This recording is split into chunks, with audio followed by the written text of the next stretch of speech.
नमस्कार दोस्तों, बहुत बहुत स्वागत है आप सभी का हमारे यूट्यूब चैनल में। दोस्तों आइए सुनते हैं जीवित पुत्री का व्रत की कथा। बहुत ही मार्मिक कथा है ये। इसका पाठ करने से पुत्र दीर्घायु होता है और वह चारों तरफ से धन आता है। उसके जीवन में कभी कोई कठिनाई नहीं आती है। संतान राजा जैसा जीवन व्यतीत करता है। वो कहानी मैं आपको सुना रही हूँ, आइए सुनते हैं। माताएं बहनें अपने बच्चों की दीर्घायु के लिए जीवित पुत्र का व्रत यानी कि जिउतिया व्रत रखती हैं और भगवान जीवित वाहन की विधि विधान से पूजा करती हैं। व्रत करने का संकल्प लेती हैं। हर साल आश्विन मास के कृष्ण पक्ष की 7वीं वृद्धाष्टमी तिथि में यह व्रत किया जाता है। इस व्रत में भगवान जीवित वाहन की पूजा होती है और उनकी कथा का पाठ किया जाता है। मान्यता है कि इसका पाठ करने से आपके बच्चों की आयु लंबी होती है और साथ ही उनका जीवन भी राजा के समान व्यतीत होता है। आइए वो कथा सुनते हैं। एक बार नैमिषारण्य के निवासी ऋषियों ने संसार के कल्याणार्थ सूत जी से पूछा, हे सूत जी, कराल कलिकाल में लोगों के बालक किस तरह दीर्घायु होंगे, सो बताइए। सूत जी बोले, जब द्वापर का अंत और कलयुग का प्रारंभ था, उसी समय बहुत सी शोककुल स्त्रियों ने आपस में सलाह की थी कि क्या इस कलयुग में माता के जीवित रहते पुत्र मर जाएगा। जब वे आपस में कुछ निर्णय नहीं कर सके, तब गौतम जी के पास पूछने के लिए गए। जब उनके पास पहुँची, उस समय गौतम जी आनंद के साथ बैठे थे। उनके सामने जाकर उन्होंने नतमस्तक झुकाकर प्रणाम किया। तदंतर स्त्रियों ने पूछा, हे प्रभु, इस कलयुग में लोगों के पुत्र किस तरह जीवित रहेंगे।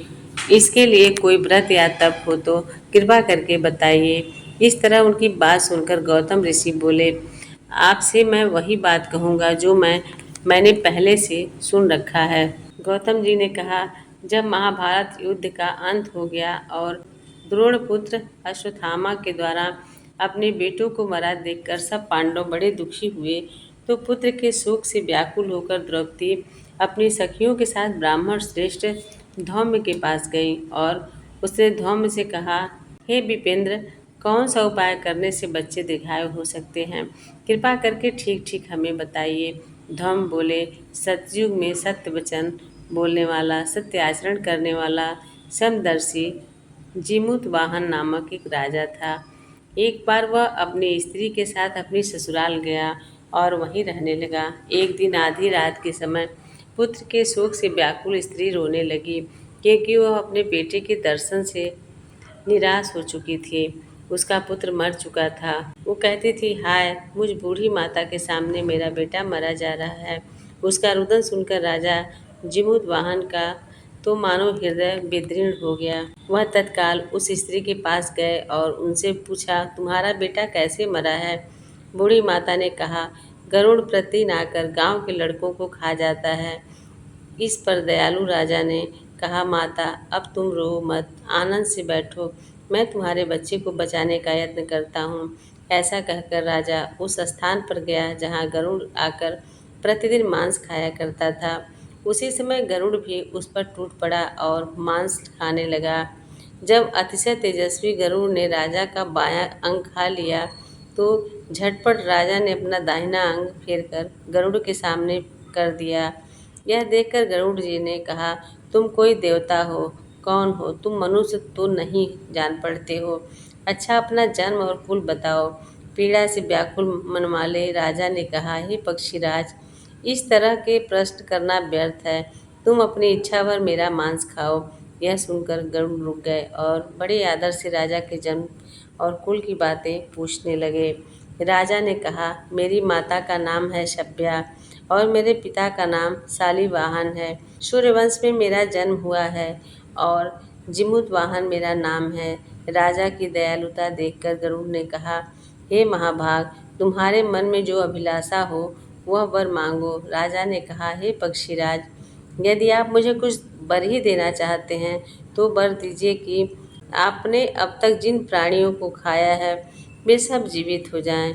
हे स्वामिन, अब से आप यहाँ बालकों को ना खाएं और कोई ऐसा उपाय करें कि जहाँ जो उत्पन्न हो वे लोग बहुत दिनों तक जीवित रहें। धौम्य ने कहा कि पक्षीराज, गरुड़ राजा को वरदान देकर स्वयं अमृत के लिए नागलोक चले वहाँ से अमृत लाकर उन्होंने उन मरे हुए मनुष्यों की हड्डियों पर बरसाया। ऐसा करने से सब लोग जीवित हो गए, जिनको कि पहले गरुड़ ने खाया था। राजा के त्याग और गरुड़ की कृपा से वहाँ वालों का बहुत कष्ट दूर हो गया। उस समय राजा के शरीर की शोभा दूनी हो गई थी। राजा की दयालुता देखकर गरुड़ ने फिर कहा, मैं संसार के कल्याण एक और वरदान दूंगा। आज आश्विन कृष्ण सप्तमी से रहित शुभ अष्टमी तिथि है। आज ही तुमने यहाँ की प्रजा को जीवन दान दिया है। हे वत्स, अब से यह दिन ब्रह्म भाव हो गया है, जो मूर्ति भेद से विविध नामों से विख्यात है। वहीं त्रैलोक्य से पूजित दुर्गा अमृत प्राप्त करने के अर्थ में जीवित पुत्रिका कहलाई हैं। सो इस तिथि को जो स्त्रियां उस जीवित पुत्रिका की और उसकी आकृति बनाकर तुम्हारी पूजा करेंगी, तो दिनों दिन उसका सौभाग्य बढ़ेगा और वंश की भी वृद्धि होती रहेगी। हे महाभाग, इस विषय में विचार करने की भी आवश्यकता नहीं है। हे राजन, सप्तमी से रहित और उदया तिथि की अष्टमी को व्रत करें, यानी सप्तमी वृद्ध अष्टमी जिस दिन हो उस दिन व्रत न कर शुद्ध अष्टमी को व्रत करें और नवमी में पारण करें। यदि इस पर ध्यान न दिया गया तो फल नष्ट हो ही जाएगा, सौभाग्य तो अवश्य नष्ट हो जाएगा। जिमुद्वाहन को इस तरह का वरदान देकर गरुड़ जी बैकुंठ धाम चले गए और राजा भी अपने पत्नी के साथ नगर को वापस चले आए। सो दोस्तों, ये मैं ज़रूर कहना चाहूँगी कि सप्तमी बेधा अष्टमी व्रत नहीं रहना चाहिए। शुद्ध अष्टमी का व्रत जिसमें जो है हमें सुबह का समय मिलता है, वो व्रत रखना चाहिए।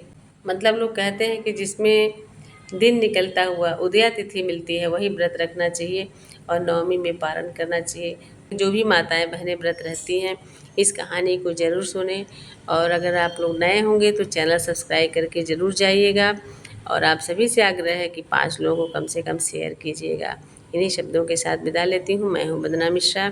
आप सभी को ज्योत पुत्रिका व्रत की ढेर सारी शुभकामनाएं। सभी को नमस्कार।